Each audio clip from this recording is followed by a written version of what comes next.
నమస్తే, welcome to Andhraprabha. So ఈ రోజులో చూసుకుంటే ఈ రోజుల్లో ప్రతి ఒక్కరు మధ్యతరగతి వాళ్ళు, ముఖ్యంగా మధ్యతరగతి వాళ్ళు ఎక్కువగా చిట్టి వాళ్ళని నమ్ముతూ ఉంటారు. సో చిట్టి వాళ్ళు ఈ మధ్య కాలంలో చాలా జరుగుతూ ఉన్నాయి. ఒక ఆయన 100 కోట్లు ఎగ్గొట్టిండు, ఒక ఆయన 150 కోట్లు ఎగ్గొట్టిండు, సో ఒక ఆయన 50 కోట్లు ఎగ్గొట్టిండు. ఎందుకంటే ఈ మధ్యతరగతి వాళ్ళు ఓ చిట్టి వేసుకుంటే మన పిల్లల చదువులకి ఇది చేసుకోవచ్చు, పిల్లల ఫీజులకి ఇది చేసుకోవచ్చు, మన ఖర్చులకి సేవింగ్స్ చేసుకోవచ్చు, ఇల్లు కొనుక్కోవచ్చు అనే దీంతో సో ఆ చిట్టి వేస్తూ ఉంటారు. లాస్ట్కి వాళ్ళే మోసం చేసి పరారయ్యే పరిస్థితిలో ఉన్నది. సో మనం ఎక్కడున్నామంటే ఆ చిట్టి ఒక ఆయన మోసం చేసి 150 కోట్లు, 100 కోట్లు, 50 కోట్లు ఇలా ఈ తరుణంలోనే ఒక ఆయన 50 కోట్లు మోసం చేశాడంటూ దగ్గర దగ్గర 500 నుంచి 600 మంది ఆయన చేతిలో మోసపోయినట్టు తెలుస్తూ ఉంది. మాట్లాడిద్దాం, అసలు ఏం జరిగిందన్న, మీరు ఆయన ఎలా నమ్మారు అసలు? ఇప్పుడు నా పేరు నరసింహారెడ్డి అండి. నేను ఎలక్ట్రీషియన్ పని చేస్తా. రామాంజనేయులు పుల్లయ్య వాళ్ళతోనే నాకు దాదాపు 25 సంవత్సరాల నుంచి పరిచయం. వాళ్ళు ఇంతకుముందు చిట్టీలు వేసేవాళ్ళు, చిన్న చిన్న చిట్టీలు వేసేవాళ్ళు. తర్వాత ఇప్పుడు 5 లక్షలు, 10 లక్షలు, 50 లక్షల చిట్టీలు కూడా వేస్తున్నారు. ఎంతోమంది నమ్మకంతో వాళ్ళ దగ్గర చిట్టీలు వేస్తున్నారు. అట్లా ఒకరిని చూసి ఒకరు గుడ్డిగా అతన్ని నమ్మడం జరిగింది. మేము కూడా చిట్టీలు వేసినాం. ఓసారి వేస్తే ఇచ్చేసిండు కూడా, రెండో విడత వేసినాం. ఈసారి అందరికీ పంగనామాలు పెట్టిండు. నాది 12 లక్షలు పోయినాయి. ఒకటి 10 లక్షల చిట్టి అయిపోయింది, ఇంకోటి 15 లక్షల చిట్టి 4 నెలలు కట్టినాం. మా మధ్యలో గత 20 సంవత్సరాల నుంచి ఉంటున్నాడు అతను. మొదట్లో ఇక్కడ హైదరాబాద్కి వచ్చినప్పుడు భవన నిర్మాణ కార్మికుడు ఉండే. నేను కూడా భవన నిర్మాణ కార్మికుడు, ఎలక్ట్రికల్ వర్క్ చేస్తాను నేను. అట్లా అతని దగ్గర చాలామంది బాధితులు వచ్చేసి భవన నిర్మాణ కార్మికులు, పారిశుద్ధ్య కార్మికులే ఉన్నారు. స్క్రాప్ వర్కర్, చెత్త బండి తోలేవాళ్ళు, సెంటరింగ్ వర్కర్సు, మేస్త్రీలు, పెయింటర్సు, ప్లంబర్సు, ఇట్లా పలు రకాల భవన ఇట్లాంటి వాళ్ళే ఎక్కువ మంది ఉన్నారండి. సెలూన్ షాప్ వాళ్ళు, టీ స్టాల్ వాళ్ళు, అట్లాంటి చిన్న స్థాయి వాళ్ళే ఎక్కువ మంది ఉన్నారండి. ఏం చెప్తున్నారు ఇప్పుడు? ఆ ఘటన జరిగి కూడా నెల రోజులు అవుతుంది అంటున్నారు, దొరికిండు అని చెప్పి కూడా అంటున్నారు. మీకు పోలీసులు ఏమంటున్నారు? వాళ్ళనైతే నిన్న పోలీసులు అయితే మాకు చూపించడం జరిగింది. ఇక్కడ సీసీఎస్లో మేము వాళ్ళని చూసాము. మమ్మల్ని అయితే డైరెక్ట్ ఇంటరాక్ట్ అయితే అవ్వలేదు అందరితోని, కాకపోతే 2-3 ఇంటరాక్ట్ అయ్యారు. అక్కడ కూడా వాళ్ళు ఇదే అబద్ధాలు ఆడుతున్నారు, మా దగ్గర డబ్బులు లేవని.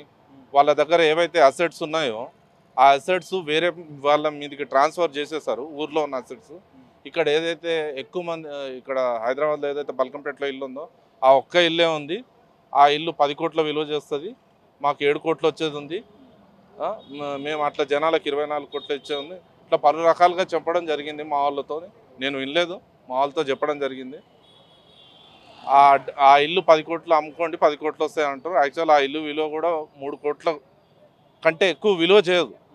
దాన్ని 10 కోట్లు లెక్క కడుతున్నారు వాళ్ళు. అట్లా కాదు బాబు, అందరు చిన్న స్థాయి వాళ్ళు రెక్కల కష్టంతో సంపాదించుకుని నీ దగ్గర చిట్టీలు వేసినాం, ఎంతో నమ్మకం చేసినాం, మా డబ్బులు మాకు ఇయ్య బాబు, న్యాయం చేయంటే ఉల్టా కొంతమందిని అయితే నువ్వే మాకు 50 లక్షలు ఇవ్వాలని,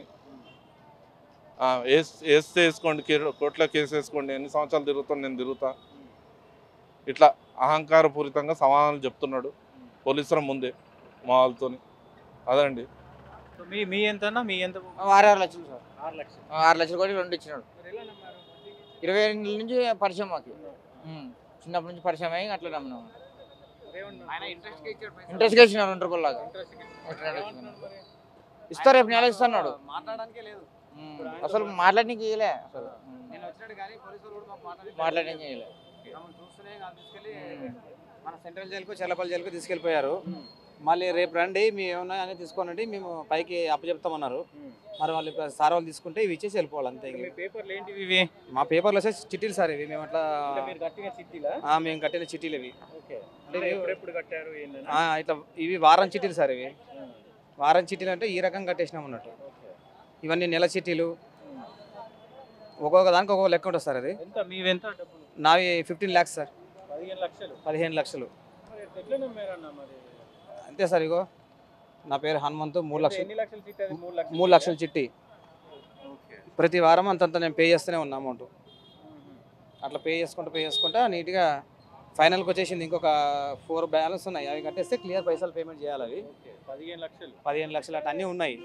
ఇది మాకు మనం మార్చ్ 1కే ఇస్తా అన్నాడు. సరే అని చెప్పేసి మేము అనుకునేసరికి చెప్పకుండా వెళ్ళిపోయినాడు. మళ్ళీ ఇంకా ఫోన్లు చేస్తే కూడా ఫోన్లు ఆన్లో లేవు. ఇంక వెళ్ళిపోయినారు. ఇప్పుడు నిన్న CCSలో చూసినాం కానీ వాళ్ళు మాతో మాట్లాడలేదు. ఒక 2-3 మాట్లాడినారు కానీ వాళ్ళు ఏం మాట్లాడారో కూడా తెలియదు. ఇప్పుడు ఏదన్నా మేము కోర్టుకి మీరు ఇచ్చేవని కోర్టుకి అప్పచెప్తామంటున్నారు. అది ఏం జరుగుతుందో అనేటువంటిది మనం అయితే ఏం చెప్పలేము. అది ఏదన్నా మీ ద్వారానే మాకు తెలియాలి. సో ఇది పరిస్థితి. సో ఇక్కడ మీరు ఈడ చూడొచ్చు, మొత్తం అందరు పేపర్లు పట్టుకొని ఎవరెవరు ఎన్నెన్ని డబ్బులు కట్టారు. సో ఎవరిని కలిపినా మినిమం లక్షలనే చెప్తున్నారు. ఒక 2 లక్షలు, 5 లక్షలు, 10 లక్షలు, 15 లక్షలు, 20 లక్షలు. ఆయన ఆస్తి ఏమో అక్కడ చూస్తే 3 లక్షల 3 కోట్ల బిల్డింగే ఉందంట. ఆయనేమో 10 కోట్లు అని చెప్తా ఉందంట. చాలామందిని దగ్గర 500-600 మందిని సో మోసం చేసిన పరిస్థితి. సో ఈ చిట్టీలు వేసే వాళ్ళకు కూడా ఒకటే, మీరు కన్ఫామ్గా ఎప్పుడు చిట్టి లిఫ్ట్ చేయగానే అప్పుడు డబ్బులు తీసుకోండి. సో అంత త్వరగా ఎవరిని నమ్మకండి. ఈయన కూడా 20 సంవత్సరాల నుంచి వాళ్ళతో పాటు ఉంటుండంట. సో పోలీసు ఆయనను అరెస్ట్ చేశారు. ఆయన కోర్టులో తెలుసుకుందామని చెప్తా ఉండు. ఇంతమంది ఒక 500 మంది 600 మంది అంటే మరి ఇలా పిల్లలు ఏం కావాలి, వీళ్ళందరూ ఏమైపోవాలా, వీళ్ళ పరిస్థితులు ఏంది ఇప్పుడు ఆలోచించాలి కదా మరి వాళ్ళైనా. సో అన్ని కోట్లు అంటే మామూలు కాదు కదా. ఒక 50 కోట్ల దాకా ఉంటుంది నాకు తెలిసి ఆయన స్కాము. 50 కోట్లు అంటే మామూలు వేషం కాదు కదా. సో ఎట్లా మళ్ళా?